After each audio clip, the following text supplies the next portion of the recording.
Double vainqueur de la Clio Cup, Nicolas Milan est forcément l'homme à battre cette saison. La tribu s'est organisée, tous sont prêts à en découdre, mais dès la première séance qualificative de la saison, Nicolas Milan donne le ton.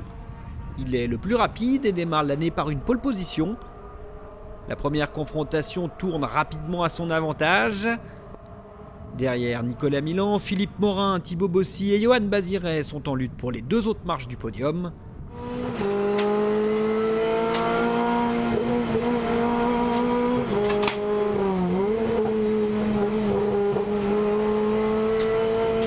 La première course de l'année est néanmoins interrompue au drapeau rouge suite à un vibreur décellé.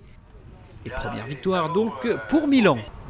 Deuxième sur la grille de départ de la deuxième course, Nicolas Milan déloge Philippe Morin de la première place dès l'extinction des feux. Une fois en tête, il adopte un rythme soutenu pour maîtriser ses adversaires. La course est cependant disputée derrière. Thibaut Bossy attend la mi-course pour déloger Johan Baziret de la troisième place. 2 courses et 2 victoires pour Nicolas Milan, les choses démarrent pour le mieux. La tribu fait ensuite étape à Motorland Aragon dans le cadre des World Series by Renault, puis dans les rues de Pau. Nicolas Milan déroule et remporte les 4 courses. Il arrive donc au Val de Vienne en solide leader avec déjà 6 victoires en 6 courses, tandis que Thibaut Bossy et Philippe Morin sont au coude à coude. Nous sommes au Val de Vienne et c'est déjà le cap de la mi-saison. Invaincu en Clio Cup France, en tête de l'Eurocup Clio et deuxième de la Clio Cup espagnole, Nicolas Milan poursuit sur sa lancée avec 2 pole positions. Au départ de la première course dans la Vienne, il se fait cependant surprendre par Jean-Philippe Lamique. Philippe Morin est troisième, menacé par Éric Trémoulet. Ce dernier fait évoluer les choses en dépassant Morin au trop tard. Trémoulet revient ensuite au contact de Lamique et Milan. La pression monte et Jean-Philippe Lamique commet une erreur dont ses adversaires profitent. Nicolas Milan passe donc premier devant Éric Trémoulet.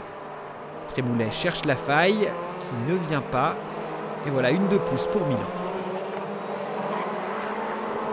La deuxième course est beaucoup plus limpide. Nicolas Milan vire en tête au premier virage devant Philippe Morin. Derrière, c'est comme toujours beaucoup plus serré. Et c'est Thibaut Bossy qui une nouvelle fois fait parler de lui en remontant jusqu'à la troisième place. 8e victoire de la saison donc en 8 courses pour Nicolas Milan. Ouais, c'est vrai que c'est les courses les plus faciles. Hein. J'ai pu gérer une petite avance. Sauf en début de course où ils étaient assez pressants et j'arrivais pas à m'extraire.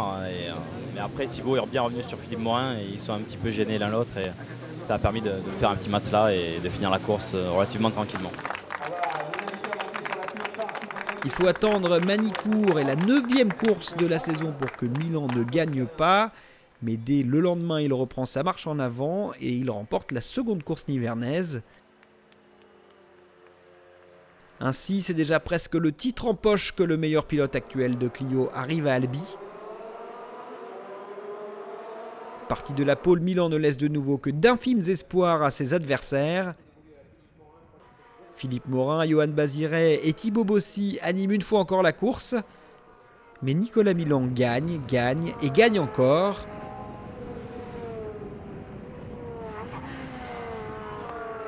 Avec 10 victoires en 11 courses, il s'adjuge définitivement son 3e titre consécutif dans la discipline.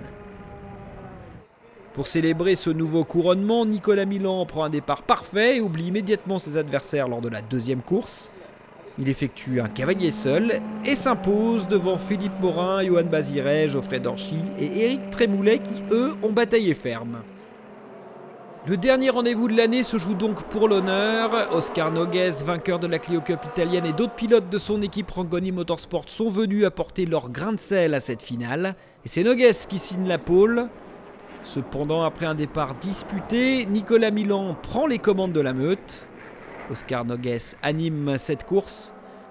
Tombé aux alentours de la 6e place, il déborde un à un ses adversaires et franchit le drapeau à damier au 2e rang derrière Nicolas Milan. Oscar Noguez en pole pour la dernière de l'année prend cette fois un bon départ, tandis que derrière Nicolas Milan s'efface pour laisser passer son équipier Thibaut Bossy en lutte pour la 2e place du classement général. 2 oppositions attirent l'attention, celle entre Laurent Fradetal et Thibaut Bossy tout d'abord. L'expérience de Fradetal contre la fougue de Bossy, ce dernier prend judicieusement l'avantage. Entre Johan Basiré et Nicolas Milan, c'est nettement moins limpide. Nicolas Milan, peu habitué cette saison à être autant chahuté, pousse Johan Basiré, c'est Salvatore Arcares qui en profite. Oscar Nogues remporte cette dernière course mouvementée devant Thibaut Bossy, Laurent Fradetal, Salvatore Arcares et Johan Basiré. Le champion en Clio Cup pour la 3e fois consécutive, c'est incontestablement Nicolas Milan. Thibaut Bossy est 2e, Philippe Morin 3e. Christophe Bruyère remporte la Challenger Cup et Milan Compétition le classement team. Voilà, la Clio Cup 2011 n'a plus aucun secret pour vous.